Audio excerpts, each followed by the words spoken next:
Hello everyone and welcome to only IAS. स्वागत है आपका 30 अगस्त की प्रीलिम बूस्टर न्यूज़ डिस्कशन में। आज का पहला इंपॉर्टेंट आर्टिकल बात करता है एक्सरसाइज वज्र प्रहार के बारे में। जब भी आप कोई एक्सरसाइज पढ़ते हैं तो आपको पता होना चाहिए पहले कि वो मिलिट्री एक्सरसाइज है, एयरफोर्स एक्सरसाइज है या एक ट्राइलेटरल एक्सरसाइज है। जैसे इंडिया यूएस के बीच में बहुत सारी एक्सरसाइजेज होती हैं, टाइगर ट्रायम्फ हो, वज्र प्रहार हो। तो वज्र प्रहार इंडिया यूएसए के बीच में एक जॉइंट स्पेशल फोर्सेज एक्सरसाइज है जो कहाँ इस बार हुई, तो बखलो हिमाचल प्रदेश में। जगह उतनी इंपॉर्टेंट नहीं है जितनी ये इंपॉर्टेंट है किन कंट्रीज़ के बीच में है और क्यों ये होती है। तो ये जॉइंट मिलिट्री ट्रेनिंग एक्सरसाइज है जिसका फ़ायदा होता है कि इंडिया और यूएस के बीच में इंटर ऑपरेबिलिटी बढ़ाने में, अपने जो एक्सपीरियंसेस है वो शेयर करने में, उनके जो ऑपरेशनल टैक्टिक्स हैं कि किस तरह अगर कभी साथ आना पड़ा तो क्या कौन कैसे ऑपरेट करता है इसके बारे में पता लगेगा। एक दूसरे के एक्सपीरियंसेस से आप सीखते हैं। तो जैसे भारत और अमेरिका के बीच संबंध सुधरते जा रहे हैं तो ये और ज़्यादा स्ट्रांगली होता जा रहा है। 2010 से हालांकि ये शुरू हुआ है और हर एक साल जगह बदलती है, एक साल भारत में फिर अमेरिका में होता है ये। इसके अलावा और एक्सरसाइज जो इंडिया यूएस के बीच में होते हैं, युद्ध अभ्यास हो गया, टाइगर ट्रायम्फ हो गया, कोपे इंडिया हो गया। युद्ध अभ्यास किसके बारे में है? मिलिट्री के बारे में है। टाइगर ट्रायम्फ ट्राई सर्विस है, यानी मिलिट्री, एयरफोर्स और नेवी तीनों इसमें साथ आती हैं, दोनों देशों की। Cope India is a bilateral air force exercise. तो इंडिया यूएस के बीच में कौन सी एक्सरसाइज है? अगर आपको पूछूं मैं कि खंजर किसके किसके बीच होता है, खंजर क्या है, या नोमैड एलिफेंट क्या है, तो किन देशों के बीच की एक्सरसाइज है, किस तरह की एक्सरसाइज है, एयरफोर्स की, मिलिट्री की है, तो ये आपको क्लैरिटी इसमें होनी चाहिए। इस तरह आपको एक्सरसाइज को कवर करना चाहिए। प्रीलिम्स में अक्सर इन पे क्वेश्चंस आते रहते हैं।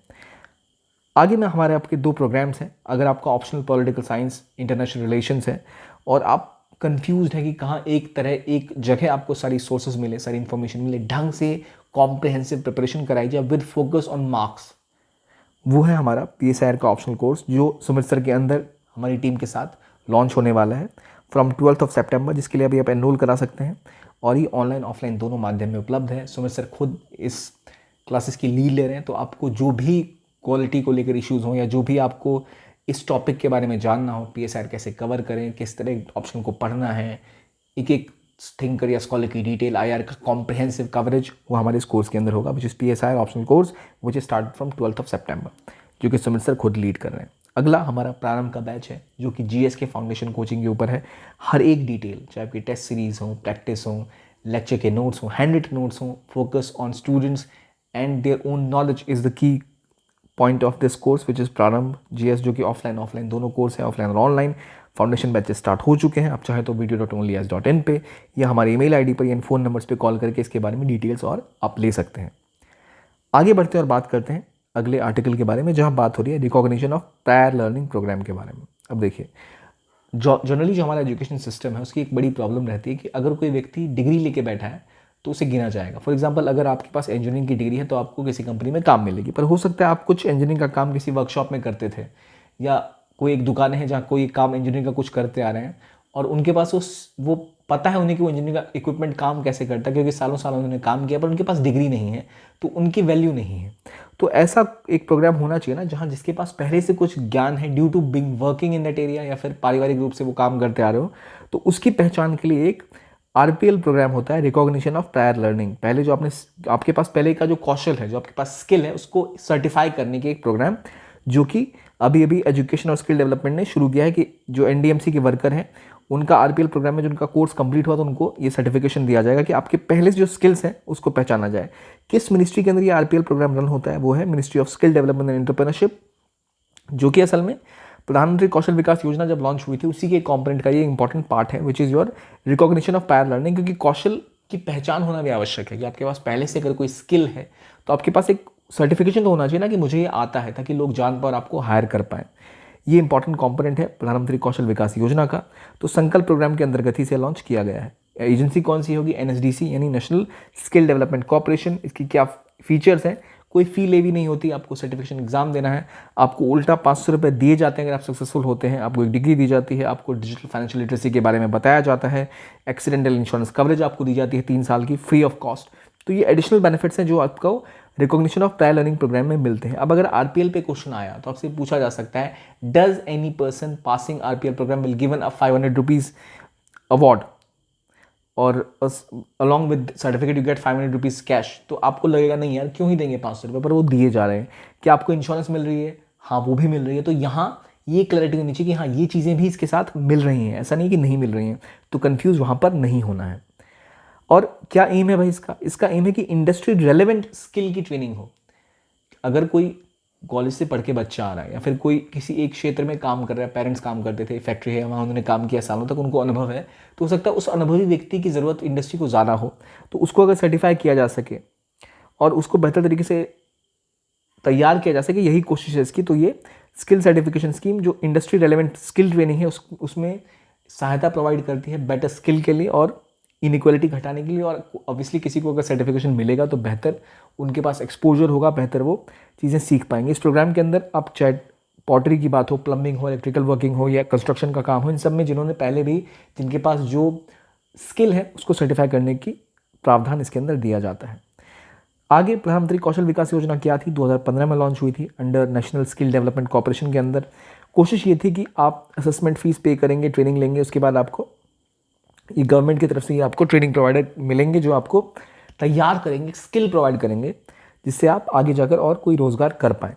इस स्कीम की फंडिंग सेंटर स्टेट लेवल पे 50-50 बेसिस पे होती थी और इसमें डिस्ट्रिक्ट स्किल कमिटीज़ होती थी कि भाई किस तरह काम किया जाए। फिर जब आप स्किल की बात करें तो स्किल की हिंदी कौशल होती है, तो ये थी कौशल विकास योजना। लेकिन इसी तरह एक और इम्पॉर्टेंट प्रोमिनेंट स्कीम थी, वो थी प्रधानमंत्री जनधन योजना, जो 2014 में यूनिवर्सल बैंकिंग के लिए शुरू की गई थी। जनधन योजना में जैम, जनधन, आधार और मोबाइल तीनों का इस्तेमाल किया गया, जिससे हमारे जितने लूप होल्स थे, हमारी जो पीडीएस सिस्टम है, पहले चावल किसी को मिला किसी को नहीं मिला, उन सभी को क्लैरिटी की कि भाई अब जैसे ही कोटे में या फिर जहाँ पर राशन की दुकानों में आपका चावल आया तो आपको फ़ोन पे एसएमएस आ गया कि भाई ये चावल आ गया है, आपका आधार नंबर ऑथेंटिकेट है, आप जाएंगे आपको आपके हिस्से के चावल ये चीज़ें मिलेंगी जो लेकर आप वापस जा सकते हैं। तो लीकेज खत्म हो गई, कितने लोग हैं उसका पता है, आधार के थ्रू ऑथेंटिकेट किया गया है।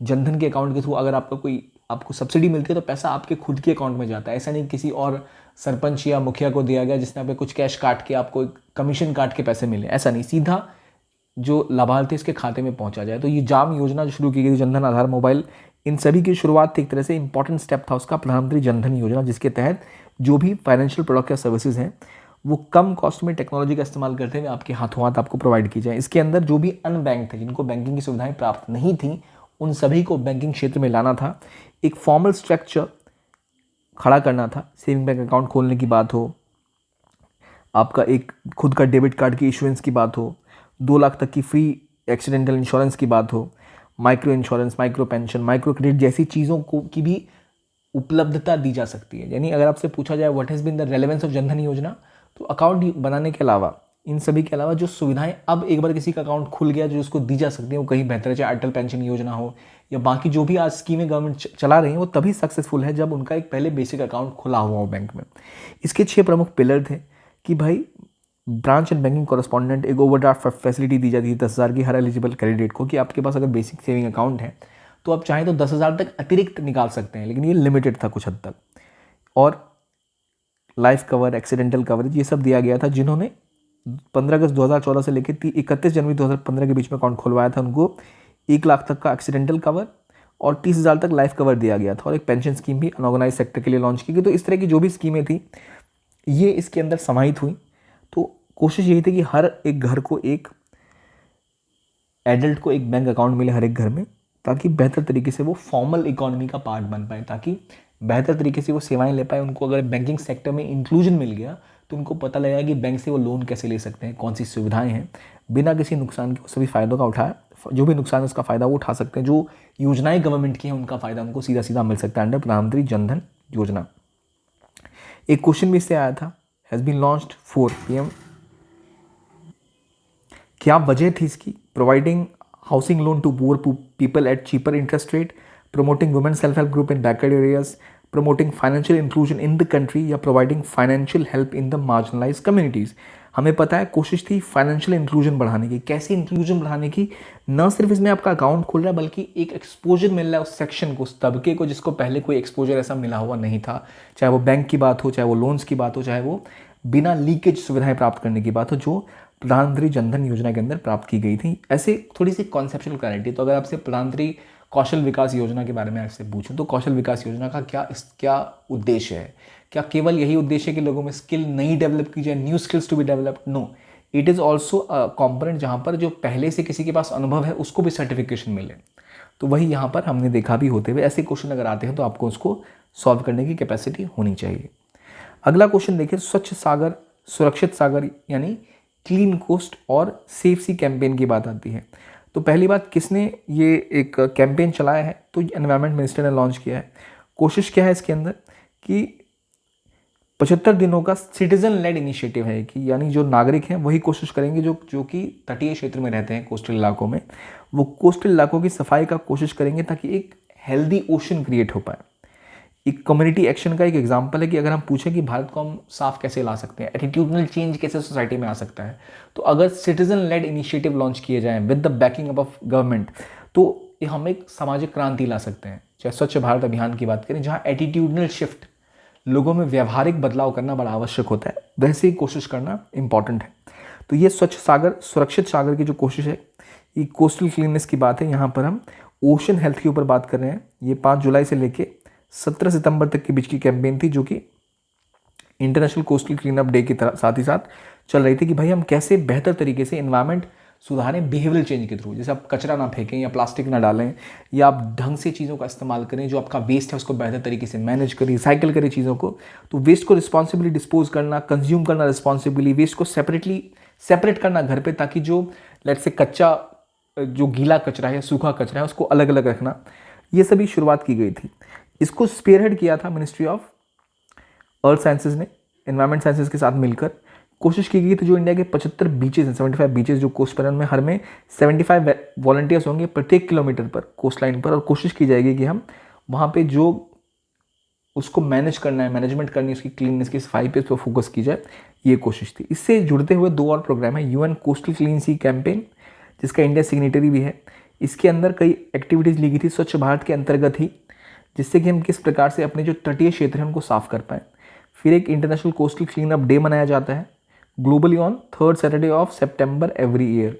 तो यहाँ जो जानने वाली चीज़ें हैं कि क्या स्वच्छ भारत सुरक्षित सागर जो हमारी योजना है, स्वच्छ सागर सुरक्षित सागर, क्या इसमें अर्थ साइंसेस का भी कोई रोल है? जनरली आप कहेंगे नहीं होगा, पर हाँ है। क्या यूएन का कोई ऐसा प्रोग्राम है, कैंपेन है कोस्टल क्लीन सीज? तो हाँ, यूएन का भी प्रोग्राम है जिसका इंडिया सिग्नेटरी भी है। तो डिफरेंशिएट करना, कौन सी मिनिस्ट्री किसको लॉन्च कर रही है, रन कर रही है, इसके बारे में क्लैरिटी होना भी एक इंपॉर्टेंट कॉम्पोनेंट है जब आप इस टॉपिक को पढ़ रहे हैं तब। आई होप आपको मिल गई होगी क्लैरिटी क्या है स्वच्छ सागर सुरक्षित सागर। ऑलमोस्ट स्वच्छ भारत की तरह ही कैंपेन है, पर ये कोस्टल सिटीज़ के लिए है, कौन सी मिनिस्ट्रीज का पार्ट है, क्या इसकी रेलेवेंस है, ये आपको समझ आ गया होगा। अगला आर्टिकल बात करता है centre for wild life rehabilitation and conservation की। कहाँ पर है भाई ये? CWRC, तो काजीरंगा नेशनल पार्क के पास है, जिसने 20 साल पूरे किए हैं।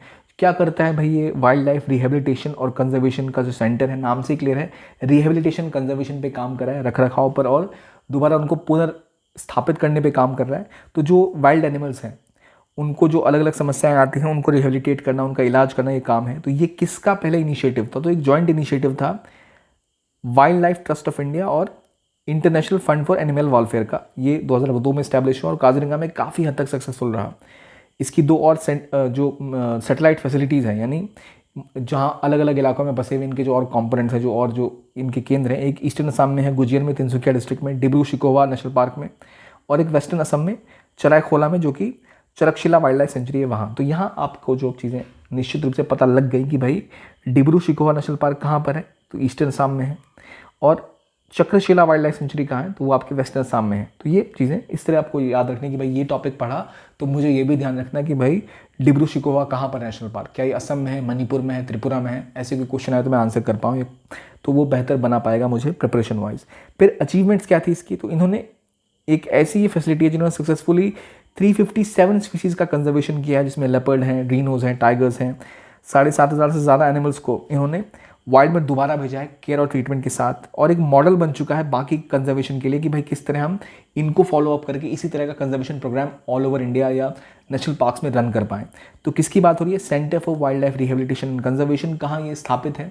काजीरंगा में है या किसी और जगह है? तो ये काजीरंगा में है। अब काजीरंगा की बात हुई तो काजीरंगा कहाँ स्थित है? तो असम में है। Is a world heritage site, oldest park इन असम। किस नदी के किनारे हैं? तो ब्रह्मपुत्रा इसके नॉर्थ में है। करबी ऑनलॉन्ग जो हिल्स हैं वो उसके साउथ में है। कौन सा हाईवे इससे पास करता है? नेशनल 37 NH37 यहाँ से पास करता है। दुनिया में सर्वाधिक जो 1 हॉर्न रेनोसोरस है, जो एक सींग वाले गेंडे हैं, यहाँ पाए जाते हैं।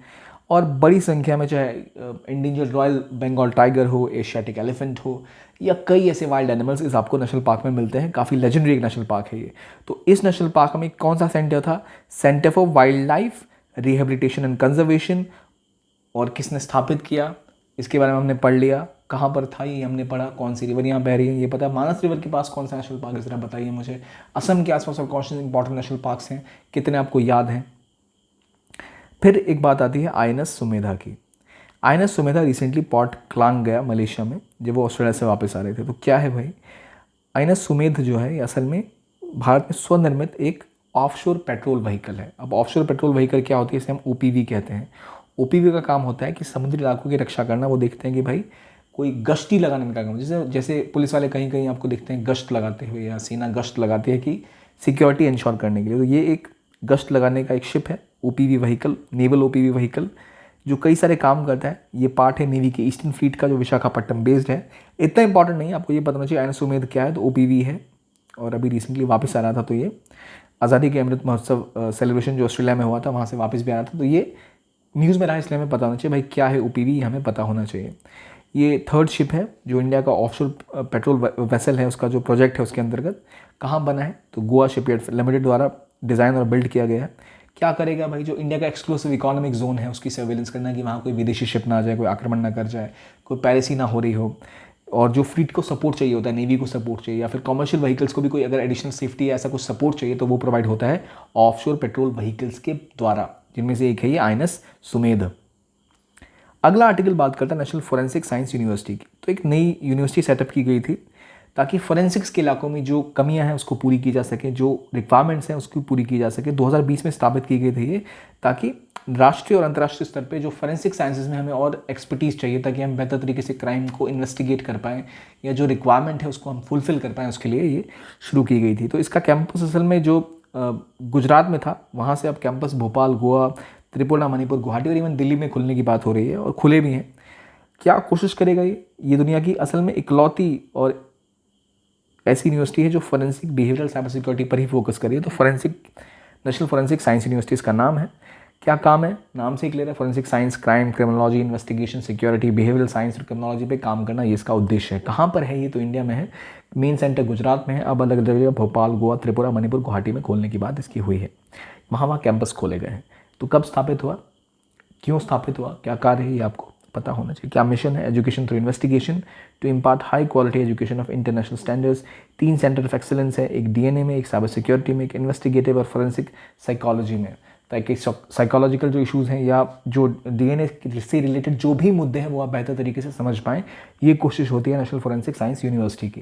कैंपसेस कहाँ है, it is not that important, पर इंडिया ने शुरू किया तो अपने आंसर्स में यूज़ कर सकते हैं कि भाई भारत ने ऐसी यूनिवर्सिटी शुरू की है जो फोरेंसिक साइंसेज पे काम कर रही है। We can use it in connecting with our जो हमारा क्रिमिनल डेटाबेस है, ताकि बेहतर तरीके से फोरेंसिक्स पे रिसर्च किया जा सके। जिन पुलिस डिपार्टमेंट्स के पास एक्सपर्टीज़ नहीं है वो इसका इस्तेमाल यहाँ के स्टूडेंट्स के साथ या कोलेब्रेशन के साथ कर पाएंगी।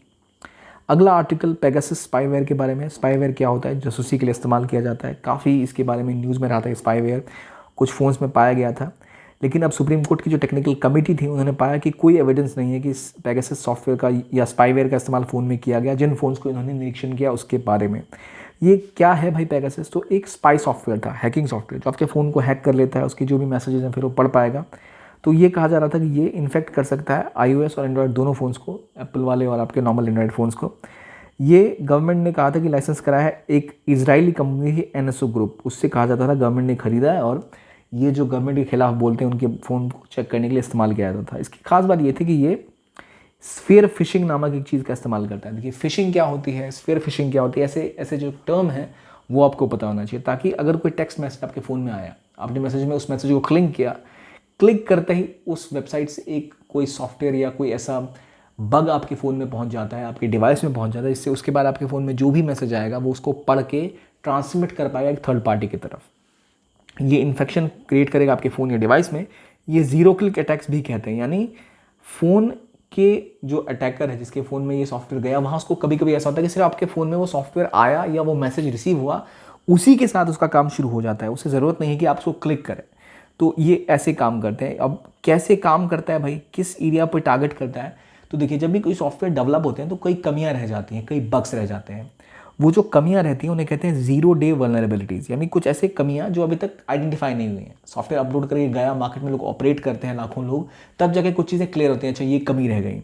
जो ऐसे सॉफ्टवेयर बनाने वाले हैं, वायरस बनाने वाले, पहले पहचान लेते हैं कि भाई क्या कमियाँ हैं, उन कमियों को टारगेट करते हुए वो इस बग्स को बनाते हैं। जब तक पता लगता है तब तक आपका फ़ोन इन्फेक्ट हो चुका होता है, सारा डेटा पहुंच चुका होता है। तो इस तरह के एक सॉफ्टवेयर का नाम था पेगासस, जिसके बारे में आरोप लगे थे, लेकिन अभी सुप्रीम कोर्ट ने कहा कि वो ऐसा कुछ उन्हें सबूत मिला नहीं। कैसे पता लगता है कि भाई पेगासस स्पाईवेयर है? तो एमनेस्टी इंटरनेशनल के रिसर्चर्स ने एक टूल बनाया था, मोबाइल वेरिफिकेशन टूल किट, जिसके थ्रू पहचान किया जा सकता था कि क्या पेगासस ने आपके फ़ोन को टारगेट किया है या नहीं। तो पेगासस क्या है, किस तरह से रिलेटेड है, ये चीज़ें क्लियर हो गई। अगला आर्टिकल बात करता है FA-18 सुपर हॉर्नेट के बारे में। क्या है भाई FA-18 सुपर हॉर्नेट, किस कंपनी द्वारा बनाया जाता है? तो यूएस की एक बड़ी इंपॉर्टेंट एयरक्राफ्ट कंपनी है बोइंग, उसका ये एक एयरक्राफ्ट है। नॉर्मली इंडिया ने अपना पहला जो अपना इंडिजिनस एयरक्राफ्ट कैरियर है विक्रांत, वो कमीशन किया है। तो यूएस की कंपनी ने कहा है कि भाई आप क्यों ना हमारा FA-18 super hornet fighter jet अपने में आप सम्मिलित कर लो, क्यों लिया जाए भाई ये? तो ये एक वर्ल्ड का most advance combat proven multi role frontline naval fighter है। जो आपके एयरक्राफ्ट कैरियर होते हैं उन पे ये साथ में आता है। एयरक्राफ्ट कैरियर क्या है? तो एक तरह से आपका युद्धपोत चल रहा है समुद्री इलाकों में, वो आपका शिप है जिसमें आप प्लेन्स उतार सकते हैं, कई तरह के सॉफ्टवेयर यूज़ कर सकते हैं। एक तरह का पूरी आर्मी आप सबने उस फ्लीट पे लेके जा सकते हैं। काफ़ी बड़ा रोल निभाते हैं किसी की भी देश की नेवी की प्रेजेंस बढ़ाने के लिए। तो उसके ऊपर किन तरह के शिप्स हैं, किन तरह के एरोप्लेन्स हैं, जैसे फाइटर जेट्स होंगे वो उतना ज़्यादा कैलिबर होगा आपके पास दूर दूर तक जाके मारक क्षमता रखने का। तो उनमें से विश्व प्रसिद्ध है ये FA-18 सुपर हॉर्नेट ब्लॉक 3, जिसकी बात की जा रही है बोइंग द्वारा कि वो इंडिया को बेचना चाहते हैं। ये स्पेसिफिकली कैरियर के लिए ही बनाए जाते हैं कि भाई आपको फ्लीट पे उतरना है, वहाँ से उड़ान भरनी है, और ये पूरी तरह कंप्लाइंट है INS विक्रांत और INS विक्रांत एयरक्राफ्ट कैरियर के साथ। तो आप कंफ्यूज मत होइए, विक्रांत एक पहले भी था, दोबारा जो विक्रांत टोटली इंडिया में बिल्ड है, इसको उसी नाम पे रखा गया है। ये डेक पे काम कर पाएगा और ज़रा बेहतर तरीके से सिस्टम को ऑपरेट कर पाएगा, पायलट का वर्कलोड घटाएगा लैंडिंग के टाइम में, और विक्रमादित्य करियर के साथ अच्छे से समन्वय बैठा पाएगा, कोऑर्डिनेट कर पाएगा। एक सिंगल सीटर और 2 सीटर वेरिएंट है इसमें जो कैरियर कंपैटिबल है। इतनी डिटेल नहीं पता होनी चाहिए, बट क्या है, किस कंपनी का है, क्या इंडियन है या बाहर से बन के आया है, किस तरह का शिप है, इतना हमें पता होना चाहिए। तो INS विक्रांत की बात हो रही है जहाँ, तो INS विक्रांत ज़्यादा इंपॉर्टेंट है कि ये इंडिया का पहला स्वदेशी निर्मित एक एयरक्राफ्ट कैरियर है। एयरक्राफ्ट कैरियर क्या होता है? जो बड़े से शिप्स होते हैं जो पानी में तैरते हैं, उनके ऊपर एयरक्राफ्ट पे लैंड हो सकते हैं, एयरक्राफ्ट उड़ भी सकते हैं, अलग अलग तरह के आप रडार्स, गन्स, पूरी की पूरी आर्मी की यूनिट्स उस पर साथ चलते हैं। वो चलता फिरता एक आपका समुद्री बेड़ा है जिसमें पूरी युद्ध की सामग्री चलती है, जो छोटे मोटे देशों की तबाह करने की कैपेबिलिटी रखता है।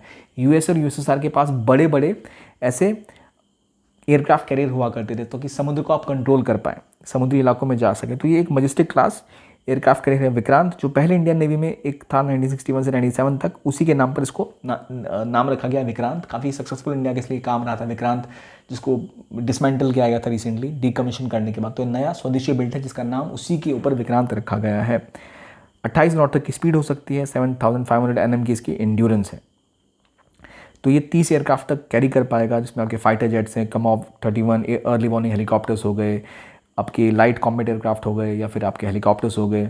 Short take off but arrested recovery वाला एयरक्राफ्ट ऑपरेशन होगा कि आप जल्दी से आप इजीली, अब सोचें रनवे कितना बड़ा होता है, हालांकि एयरक्राफ्ट कैरियर खुद में बहुत बड़े होते हैं, पर इनमें थोड़ी सी टेक्निकल चेंजेस किए जाते हैं ताकि इजीली आपकी फ्लाई स्की जंप करके एक पॉइंट पे जंप मार के उड़ पाए।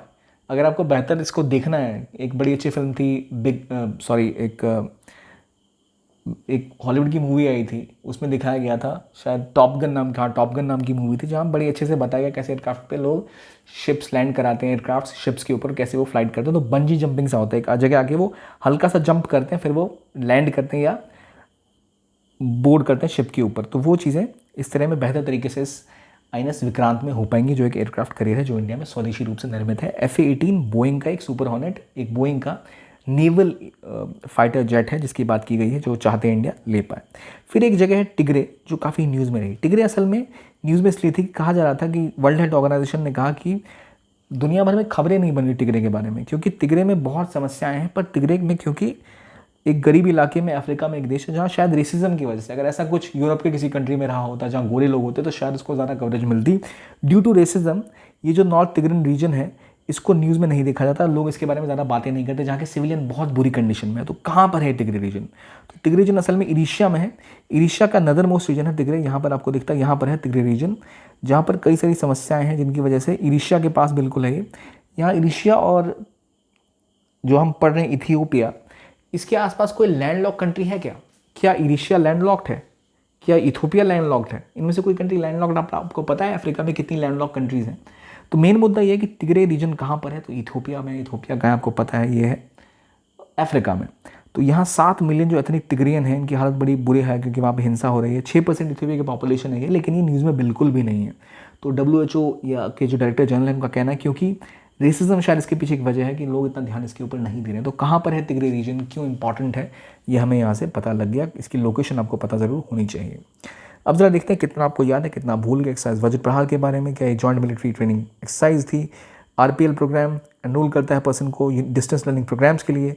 PM जनधन योजना फाइनेंशियल इंक्लूजन बढ़ाता है। काजीरंगा नेशनल पार्क उत्तराखंड में है। Pegasus is a tactical surface to surface short range ballistic missile. इनमें कितने सही हैं, कितने गलत हैं? आई होप आपने सारे सही किए होंगे। वैसे बेसिक क्वेश्चन। तो ये होता आज का डिस्कशन। अगर आपको और डिटेल में PDF चाहिए या फिर कंटेंट चाहिए तो आप only S nothing S Telegram channel को ज्वाइन कर सकते हैं और बाकी PDF और जो भी मटेरियल आपको चाहिए वो यहाँ से प्राप्त कर सकते हैं। आज की वीडियो के लिए इतना ही। देखने के लिए बहुत बहुत धन्यवाद। Thank you very much and keep on watching only IAS।